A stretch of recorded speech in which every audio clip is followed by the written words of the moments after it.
Well,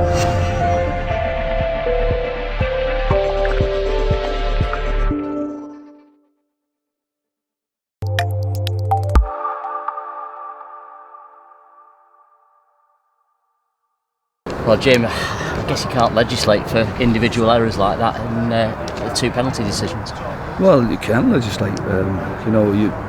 I was disappointed because I thought both Frank and Dan throughout the game seemed to kind of lose energy and become, I don't know, and Dan in particular, you'd expect better from a fullback. I think that's all about just concentration and mental energy, but that was really disappointing.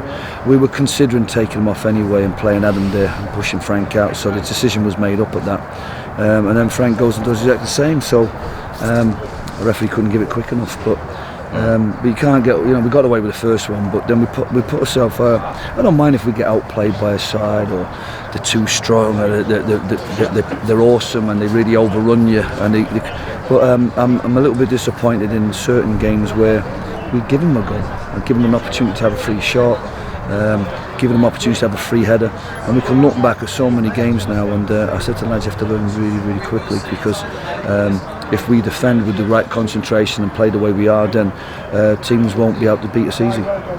Great substitution though, Niall Bell coming on, not for the first time this season. He saved County there with an equaliser, and we talked about that 4th goal at Ashton United. That was equally as good today, wasn't it? Yeah, I think we kind of, we weren't brave enough to play. I think we needed to take an extra pass in midfield, change the shape to get us that extra midfielder in, and then people might have thought, well, that's quite a negative substitution to take Frank off.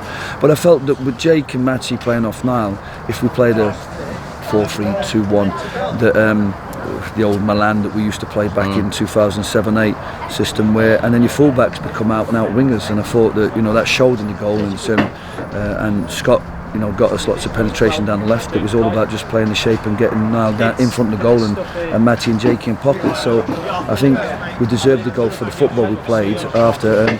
But it took a couple of changes and a couple of players just believing in playing and just having a bit of flow, and then I think we deserved the goal and we deserved something out of the game. Well, you got the point in the end, and it was interesting. The last 10 minutes, I mean, they had 2 players booked for time wasting, which tells you a lot, doesn't it? Well, that's for them. I mean, it was ridiculously kicking the ball out of the ground. You know what I mean? And how long they took to come off, and I don't know. I mean, like I said, it's they probably felt that we had the edge, and I think the players that come on, plus the training we're having, we're starting to look like I think at the start of the season, I don't think a little bit of extra training, a little bit of extra work on power and speed wasn't showing, and I think it's starting to show. And like I said, I used the stat last week about, I don't know what the stat would be now, it's 14 of the last goals in the last 15 games. So again, I always felt that we could get something. It was just about keeping that clean sheet, and unfortunately we gave them something to hold on, which really gave them loads of energy.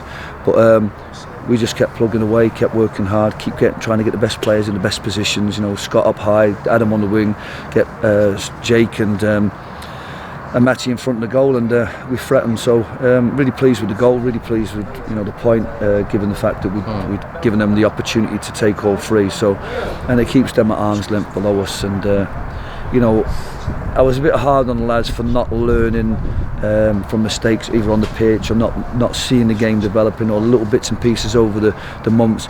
But I have to give them credit at the end, because 4 tough away games and we've come out with 3 wins and a draw in difficult circumstances. So I can only commend their professionalism. I think I said to them that we're going into a period equally as tough against 4 very good sides, and they'll need every bit of energy. We'll be doing everything as professionally as we can. We need everybody giving their maximum effort over the next 4 games, because we could find ourselves in a really strong position if we play ourselves as well as we can. Now as well that you don't have Jamie Stott available through the Christmas period. How important was it to extend that loan from Hull? Well, Jamie's 21 today, so the reason we had to extend the loan is that the youth loan expired, and that gave us an opportunity, rather than sort of expiring on the 6th of January, so it gave us an opportunity to extend it, because it's a new loan effectively rather than an extension. That's good. I think it's really pleasing for Jamie, because obviously Jamie's gone to Christmas with kind of one eye on the 6th of January, but I think he's here now, and then in January he can obviously have a chat with his manager about where he is at Oldham, and what the plans are for the rest of the season. But I think the squad's looking strong enough now that if we had an injury there, I mean, Dan Cowan's filled in at centre half. We have Sam Minham on the bench. We've also got Jordan Keane's had a little cameo role at centre back. He could drop down because we've got Paul, we've got Sam Walker, we've got Elliot Osborne, we've got Conor DeMeo. So really pleased with again the lads' professionalism to do the weights and all the work that Nick's required of them, and we've got everybody really fit at this stage of the season, and everybody medically fit and physically fit, and we just need to maintain our professionalism over this critical period and throughout now to the last game, whether that be in April or May. And like I said, we want to be turning the year in a strong position, knowing that that when the finish line comes in, we'll be so strong and professional going forward. And we are at the midway point now, Jim, of the season. How do you reflect on the first half of the campaign now? I think we've done really well. I think people can, if you go right back to the start of the season, I think people can understand why I signed the players I signed. You can see that the squad is quite well assembled. It's got good balance, good options, good depth, and good quality. We knew a few players would need time to grow, time to get fit, and the players from last year seem to have really sort of carried on their form. So really pleased with it. We look back at games like Bradford where Callum runs the ball and we lose it, and Niall switches off and Nuneaton score. We can look back at those and think that's the little edge now we need to cut out. But what really pleases me about the last 6 months is the fact that we've been really, really competitive against the top 6 or 7, and that's what we really need now going into the back half of the season if we're really going to make the difference between and make that leap from a playoff team to promotion contenders or champions. Obviously, this week, Tuesday, is Christmas Day. How do you plan your training? Do you get the lads in Christmas Day? Monday? How are you going to do it? Well, I remember really falling out with Danny Vigaro once. He brought us in on Christmas Day. We had to trek over from Sheffield, and all we did was laps and steps because there was no ground open. And Gary Megson was a lot more professional than that.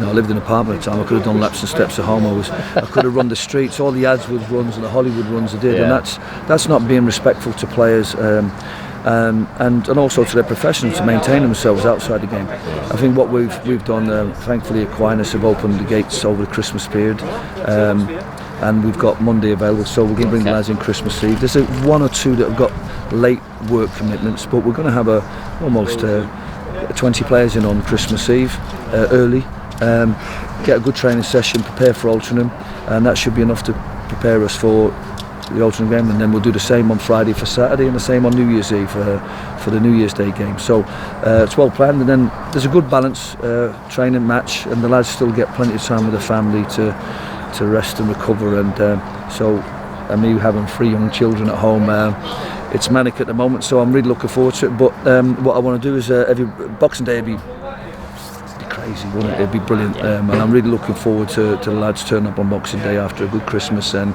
really putting on a show for our fans. And like I said, no better opponent than Altrincham.